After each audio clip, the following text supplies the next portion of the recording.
Hello, everyone. Welcome to the Newsbrowse News broadcast. UPI reports that following President Donald Trump's announcement of a two-week ceasefire in the war with Iran, Republicans largely praised his leadership and the move as a step towards peace through strength. Senator Rick Scott, for instance, called it excellent news and a strong first step towards holding Iran accountable. In contrast, Democrats responded with caution and concern. Senator Chris Murphy expressed dismay, suggesting Trump might have conceded control of the Strait of Hormuz to Iran, calling it a history-changing win for Iran and highlighting incompetence. Senator Richard Blumenthal criticized the war's significant costs in lives and money, asserting that the ceasefire was no victory. Some Democrats, including Representative John Larson and Representative Alexandria Ocasio-Cortez, went further, filing articles of impeachment and calling for the invocation of the 25th Amendment, citing Trump's unstable behavior and threats against Iran. Al Jazeera reports that the United States and Iran have declared a two-week ceasefire, effective immediately. As part of the agreement, Tehran has committed to ensuring the safe passage of vessels through the vital Strait of Hormuz.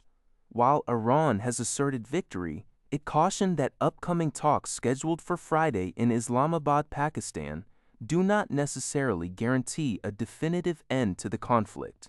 Separately, Israeli Prime Minister Benjamin Netanyahu has publicly supported the U.S. decision, but clarified that the ceasefire explicitly excludes Lebanon, indicating ongoing tensions in that region.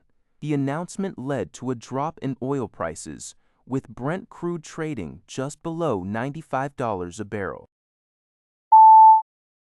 Al Jazeera reports that the United States and Iran have agreed to a two-week ceasefire, with negotiations for a lasting peace deal scheduled to commence in Islamabad, Pakistan, this Friday. U.S. President Donald Trump announced the truce, which includes Iran reopening the vital Strait of Hormuz. World leaders and international bodies have widely welcomed this development. Israeli Prime Minister Benjamin Netanyahu backed the U.S. decision to suspend strikes, but clarified that the ceasefire excludes Lebanon, where Israeli forces are engaged with Hezbollah. Iraq and Egypt's foreign ministries emphasized the need for full commitment to the truce and diplomatic efforts, with Egypt also highlighting the security concerns of Gulf nations. UN Secretary-General Antonio Guterres welcomed the halt in hostilities, stressing the urgency of protecting civilians and praised Pakistan and other facilitators. Japan, Malaysia, Australia, and New Zealand also expressed optimism for lasting peace, while urging adherence to the agreement and caution against destabilizing actions. Al Jazeera reports that Israeli Prime Minister Benjamin Netanyahu's office has welcomed the United States' decision to suspend attacks on Iran.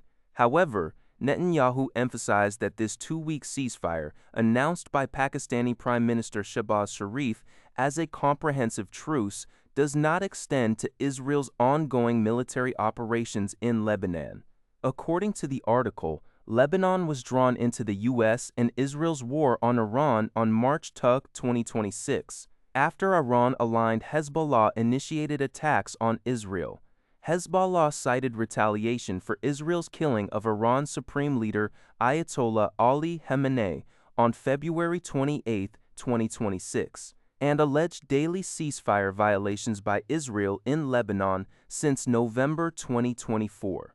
Lebanese authorities report over 1,500 deaths and more than 1 million displaced persons in Lebanon since March 2 due to Israeli attacks, with Israel establishing a buffer zone in southern Lebanon.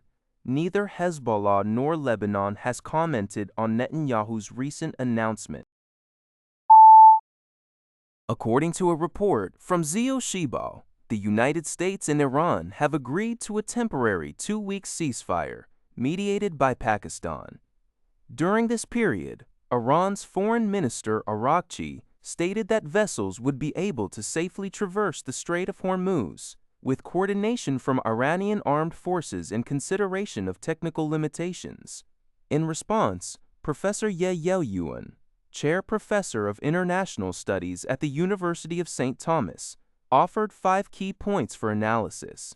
These include Iran's willingness to align more closely with the U.S. over China for economic benefits, potential acceptance of U.S. investment in oil extraction, further, U.S. incentives beyond sanctions removal, especially regarding Israel's regional posture, the significant challenges of denuclearization talks without substantial benefits, and the crucial variable of whether Iran's reformist faction successfully gains power internally. A reformist-led government would be more inclined to cooperate with the U.S. on economy, oil, and denuclearization. That's all for this video. Thank you for watching. See you in the next video.